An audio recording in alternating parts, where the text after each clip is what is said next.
وقت رخصت تھا اجنبی خود سے اس قدر بے خبر گیا ایک شخص. یہ شعر تو میرے سامنے کا شعر ہے. یہ شعر ہوا ہی اس وقت تھا. ہمارے ایک عزیز تھے اور بڑے آ، اونچے بزنس مین تھے. گاڑیوں کے شو روم تھے ان کے لاہور میں. اور بہت دنیا دار آدمی. اور ایک دن کیا ہوا کہ وہ گرے اور گرنے کے بعد ان کو تھوڑا سا چوٹ لگی. انہوں نے بادر نہیں کیا اور 4-5 دن بعد ان کی طبیعت خراب ہوئی تو پتہ چلا کہ اندر کوئی ایگزامس پھٹ گئے تھے اور زہر پیدا ہو گیا تھا. اور ڈاکٹر نے کہا کہ ان کا تو پورے جسم میں زہر بھر گیا اور ان کے تو ملٹیپل آرگن فیلئر کی طرف سے جا رہے ہیں. جس وقت ان کو یہ بات بتائی گئی کہ آپ کی حالت کیا ہو گئی ہے، اس کے اور ان کی موت کے درمیان تقریباً 24 گھنٹے. اور ان کی مسز بتاتی ہیں کہ وہ سن ہو کے بیٹھے ہوئے تھے، نہ بول رہے تھے نہ دیکھ رہے تھے، آنکھیں پھٹی ہوئی تھیں. اور جب ان سے کوئی بات کر رہے تھے انہیں ہلا رہے تھے تو وہ جواب بھی نہیں دے رہے تھے. اب وہ کیا ہو رہا تھا کہ اس شخص کو اپنی پوری زندگی بالکل بے معنی لگ رہی تھی. وقت رخصت تھا اجنبی خود سے. اس قدر بے خبر گیا ایک شخص. کچھ لوگ جب ریئلائز کرتے ہیں تو وقت گزر گیا ہوتا. وقت رخصت وہ اپنے آپ سے بھی اجنبی ہوتے ہیں کہ میں نے کیا کیا ہے.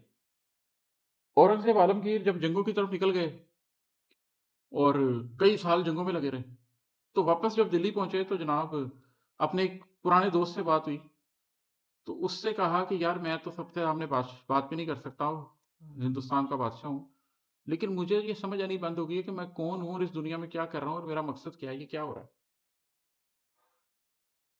جنگوں میں لگا ہوا ہوں لگا ہوا ہوں لگا ہوا ہوں، سال ہر سال گزر جا رہے ہیں، زندگی کا کوئی بڑا مقصد کدھر ہے. تو وہ جو جاتے وقت اگر آپ اتنے اجنبی ہوں کہ آپ کو لگے کہ میں تو زندگی میں کچھ پا ہی نہیں سکا، کچھ دیکھ نہیں سکا، وہ بڑی اذیتناک چیز ہے. اس سے پہلے خود کو سنبھال لینا بہت ضروری ہے. نفس کے ہاتھ میں کھلونا تھا اس لیے ٹوٹ کر گیا ایک شخص. یہی بات ہوتی ہے کہ وہ بیسیکلی ساری زندگی تو نفس کے ہاتھ میں کھلونا بن کے گزارے ہوتے ہیں، پھر آخر میں ٹوٹتے ہیں اور ختم ہو جاتے ہیں.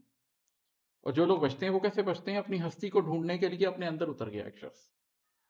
کچھ لوگ اپنے اندر اتر جاتے ہیں، وہ پھر اپنی ہستی کو سمجھتے ہیں، وہ کہتے ہیں میں ایسے نہیں جاؤں گا، میں خود کو جان کر ہی جاؤں گا.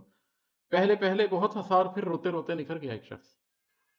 پھر ان کی وہ ہنسی آہستہ آہستہ ختم ہوتی ہے، پھر رونا آتا ہے اور پھر اس رونے کے ساتھ ہی وہ آہستہ آہستہ آہستہ اپنا پورا قلب دھوتے چلے جاتے ہیں. اپنے محلوں کو چھوڑ کر آخر کس لیے در بدر گیا ایک شخص.